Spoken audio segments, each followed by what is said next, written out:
একদিকে 21শে জুলাই তৃণমূল কংগ্রেসের সবথেকে বড় রাজনৈতিক সমাবেশ, অন্যদিকে 21শে জুলাই রাজ্য জুড়ে শহীদ দিবস পালন করে শাসক দল যেরকম তৃণমূল কংগ্রেস, ওই দিন এবার পাল্টা কর্মসূচি বিজেপিরও রয়েছে। উত্তরবঙ্গে পাল্টা কর্মসূচির ডাক দিয়েছে বিজেপি। শর্ত সাপেক্ষে সেই কর্মসূচিতে অনুমতি হাইকোর্ট দিয়েছে। তবে যেটা বলা হয়েছে, আদালতে যেটা নির্দেশ দিয়েছে, সর্বোচ্চ 10,000 মানুষের জমায়েত করা যাবে এই অভিযানে। একবারে 120 থেকে 150 জনের বেশি মিছিলে হাঁটতে পারবেন না।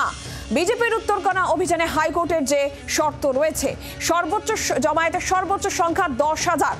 একবারে 120 থেকে 150 জনের বেশি মানুষ যোগ দিতে পারবেন না, মিছিলে হাঁটতে পারবেন না। যান চলাচলের জন্য রাস্তা ছেড়ে মিছিল করতে হবে, প্রয়োজনে একাধিক মিছিল করা যেতে পারে, তবে এই শর্ত মেনেই মিছিল করতে হবে। 21শে জুলাই সকাল 11টা থেকে এই কর্মসূচি শুরু হচ্ছে। আইন শৃঙ্খলা পরিস্থিতি যাতে অবনতি না হয় সে বিষয়ে নিশ্চিত করতে হবে।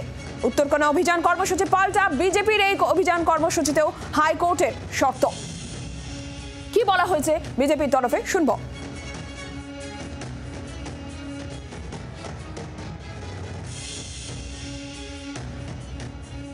21শে জুলাই আমাদের উত্তরকন্যা অভিযান যে এটা রয়েছে, সেটার জন্য হাইকোর্ট থেকে অর্ডার বেরিয়েছে যে চুনাভাটি মাঠের মধ্যে একটা এটা সভা হবে। সেই অর্ডার অনুযায়ী সেই মাঠে মালপত্র ফেলে প্যান্ডেল করার ব্যবস্থা করা হচ্ছিল সকাল থেকে।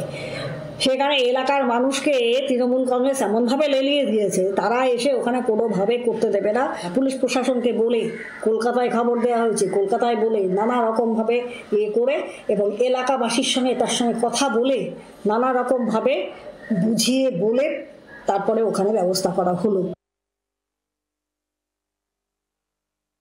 সাধারণ মানুষ বিক্ষোভ দেখিয়েছে এবং উনি অভিযোগ করেছেন, বিধায়ক অভিযোগ করেছেন তৃণমূলের কাজ।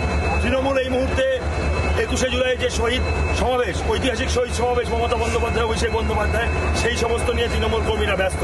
ওরকম ফ্লপ শো আটকানোর দরকার তৃণমূল কর্মীদের অন্তত নেই। তা ওখানে সাধারণ মানুষ বিক্ষোভ দেখেছে, বিক্ষোভ তো দেখাবে।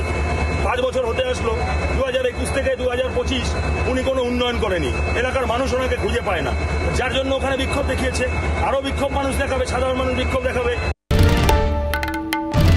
বাংলার আওয়াজ, বাঙালির আবেগ, জি 24 ঘন্টা।